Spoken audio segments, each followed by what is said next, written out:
kita sedang membahas tentang virus itu. Ternyata dampaknya sudah luar biasa. Di masjid itu antar takmir pada debat antara menyelenggarakan tarawih dan tidak gitu. Yang satu tetap menyelenggarakan, yang satu tidak. Jadi jamaahnya jadi rak nyaman. Di Semarang ini tadi Pak W bercerita karena dia RW, karena pembagian itu ada pembagian tapi tidak merata, jadi malah terjadi konflik di bawah gitu. Kalau di Muqaddimah Gambang Syafaat hari ini menawarkan benteng gitu. Benteng itu benteng spiritual dengan melakukan hal-hal spiritual, benteng ritual, berwudu, benteng rasional itu ya menjaga jarak, menggunakan masker, terus benteng sosial dengan berbagi dan sedekah seperti yang dilakukan oleh teman-teman Mbah Ripah, Mas Fakijo membuat alat-alat itu.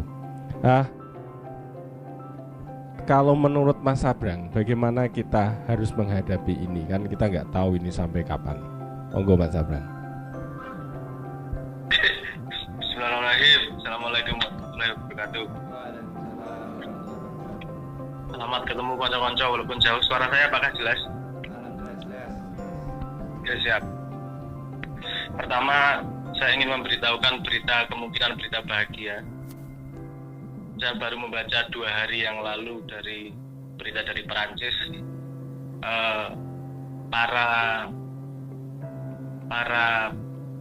Para medis di garda depan mulai diberi patch nikotin karena ada banyak data yang menunjukkan bahwa perokok itu potensi kenanya lebih rendah.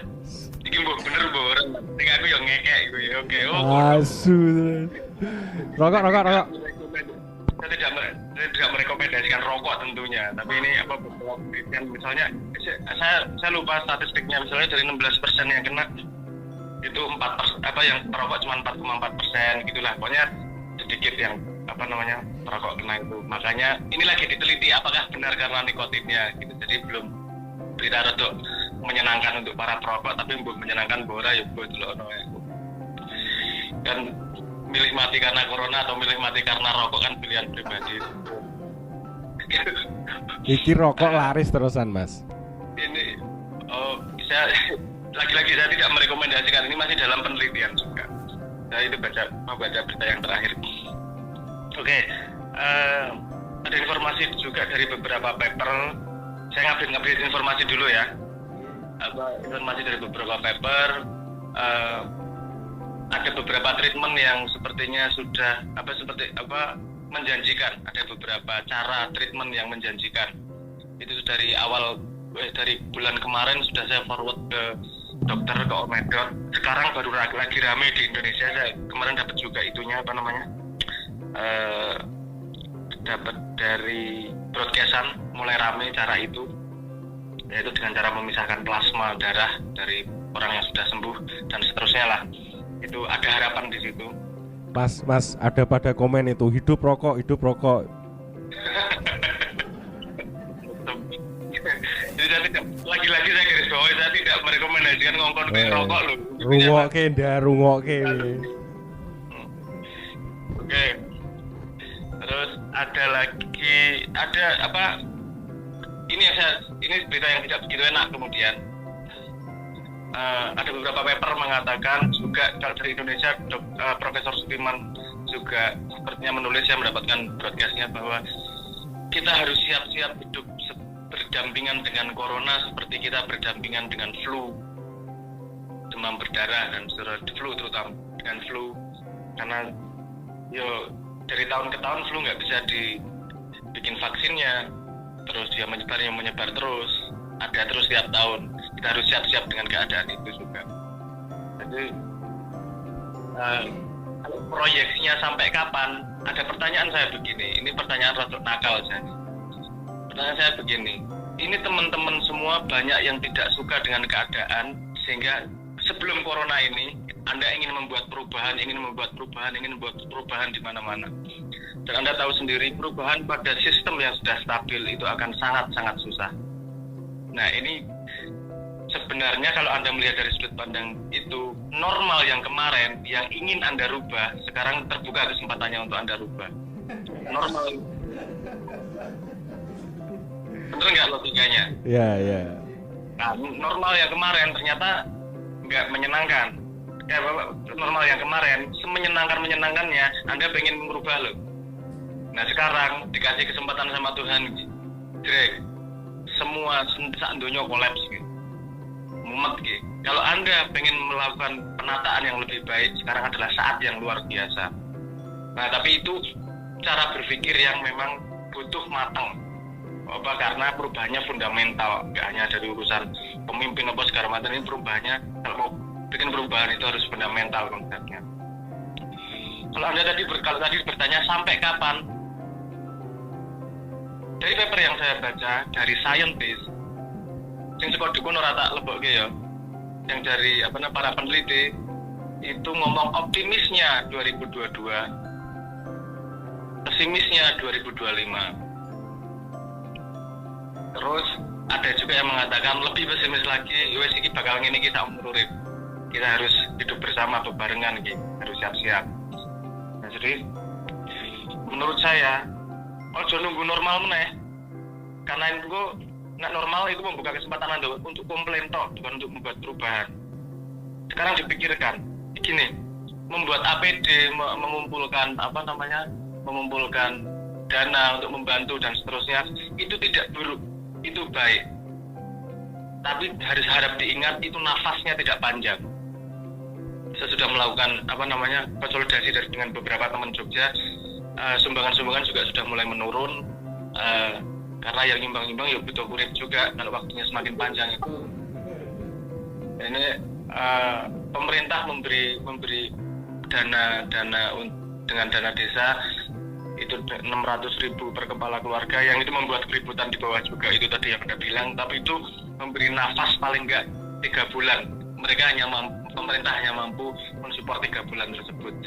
Nah, nafas yang masih ada ini difikirkan untuk membuat sebuah mekanisme yang lebih stabil jangka menengah dan jangka panjangnya. Lebih baik kita berpikir pahit daripada berpikir legi-legi. Wes piye ngadepine jangka menengah jangka panjangnya. Nah, saya harap kita akan punya hipotesis yang agak di breakdown, agak lengkap sedikit. Lagi-lagi saya ingin menggarisbawahi, kalau Anda belajar sejarah ke belakang, semua perubahan besar terjadi dari trauma yang besar. Traumanya itu entah paten-patenan karena perang, entah karena penyakit, entah karena kelaparan, entah karena ambu peceren. Ada perubahan besar karena ambu peceren yang satu kota ambu peceren. Tapi selalu dimulai dengan trauma yang dirasakan oleh semua orang, sehingga berpikir untuk membangun sebuah kestabilan yang baru, cara yang baru yang tidak mengulangi yang kemarin. Nah, ini melihat dari sudut pandang itu, lihatlah bahwa ini kesempatan besar untuk membangun sesuatu yang lebih baik. Merasa khawatir, nek Anda menderita, Anda kesulitan, kita semua kesulitan. Kita kisah dunia orang yang kita kekancan. Ada yang nafasnya lebih panjang, ada yang nafasnya lebih pendek. Tapi semua orang nafasnya sama kalau dihitung dari sudut pandang supply. Duitmu sak jabal lekat kiri nek ra ono barange, tetap ra iso untuk ngopo-ngopo. Kan misalnya lihat perputaran dari ayam misalnya. Sekarang harga ayam drop, bener ora? Daripada disimpan, orang kuat makani, didol wae rega murah. Efeknya adalah modalnya untuk ngingu pitik meneh jadi berkurang. Efeknya produksi jadi berkurang. Jangan lupa Indonesia dari 1945 sampai sekarang kita hanya swasembada beras itu sekali, 1986 witok. Kita tidak mampu menghidupi diri sendiri. Kita impor terus.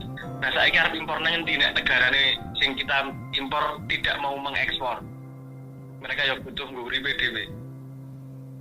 Kita perlu solusi yang medium permanen nih untuk aku gini ya, aku bercerita gini tidak gawe kowe khawatir agar panik atau gimana, enggak.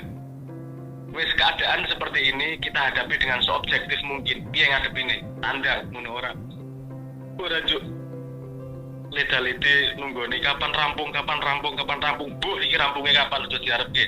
Nek rampungnya cepet alhamdulillah. Obat-obat mau ketemu alhamdulillah. Yo aja ngarepke sing anu ya obatnya yo ngerokok sakake. Apa sepertinya saya agak optimis dengan cara plasma itu. Tapi kalau lama ya kita harus mempersiapkan cara baru. Karena menurut sejarah gini, COVID-19 ini nama penyakitnya berasal dari virus yang namanya COV2. Strain baru itu. COV1 itu yang menghasilkan SARS. SARS itu sudah 10 tahun dari sekarang sampai sekarang belum ketemu vaksinnya. Nah, aku orang ngejak pesimis, aku ngejak realis. Ayo, kumpul-kumpul, kalau belum bisa kumpul, yes, kita ngobrol lagi. Tapi kita tetap harus menata langkah ke depannya gimana sih mulai permanen. Itu dulu paling respon saya. Mas Abrang ada yang tanya ini. Piye mau Mas Wakijo ini hal real yang bisa kita lakukan untuk mempersiapkan keseimbangan baru terutama bidang ekonomi saat ini apa, terutama untuk orang-orang yang berada di lini bawah pekerja harian gitu misalnya. Ini sangat mudah ya, saya nggak ngomong ini mudah ya. Ini masalah yang kompleks, jawabannya pasti kompleks. Tapi kita mulai dari gini cara berpikirnya. Kita selalu terbiasa dengan pasar yang bersambungan global. Kowe ngopo-ngopo tuku neng pasar, ngopo-ngopo ngedol neng pasar dan seterusnya.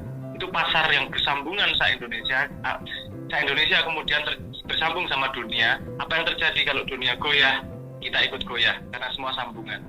Oke. Nomor satu yang harus dimulai adalah menyiapkan sel terkecil. Sel terkecil gini. Saya tahu ekonomi berat. Yang paling diperhatikan nomor satu adalah survival. Ojo mati dhisik, kuwi nomor siji. Ora satuku barang sing ora penting, sing penting ojo mati dhisik. Tadi ide untuk menanam di rumah itu sangat baik, sehingga kamu tidak bergantung sama pasar. Ide menanam di rumah, nanam sayuran, lombok, apa terserah nanam. Kemudian ciptakan pasar lokal. Lokal itu satu komunitasmu gandengan tangan ngelih bareng, apa jenenge mangan bareng, ngelih bareng. Komunitas terkecilnya, surplusnya baru dimasukkan ke jual beli. Ini yang saya ngomong bisa revolusioner besar ini kalau kita melakukan itu secara masif. Sepertinya simple, sepertinya sederhana, tapi ketahanan itu harus dimulai dari klaster terkecil, dari kelompok terkecil. Kumpul karo kancamu. Paling sederhana sak kampungmu di manage. Sak kampung, sekampung kita kudu urip bareng sak kampung sih. Itu dulu yang paling dipikirkan nomor satu. Sak kampung survive. Duwe apa, ra duwe apa. Nah, produksimu berlebihan, deleke neng market. Nanti apa carane kita tutup. Deleke neng market sapa yang membutuhkan. Nek kowe kurang ngomong kurang. Siapa tahu yang lain bisa mensupport yang punya yang punya kelebihan. Jadi kita dipaksa berpikir komunal sekarang. Orang iso personal. Saiki kalau kemarin Anda punya pekerjaan, Anda nggak perlu berpikir sama seduluran karo kampungmu, ora perlu gotong royong, ora masalah karena kowe untuk gaji saka perusahaan. Saiki perusahaan mati kabeh sak donya. Gloda-gloda kabeh. Kowe ming duwe tanggamu, mulai gandengan karo tangga-tanggamu. Mulai gandengan karo komunitas. Jadi komunitas menjadi sangat-sangat penting, sel yang sangat-sangat penting. Kita dites kemampuan gotong royong kita sekarang. Karena hanya itu penyelamat.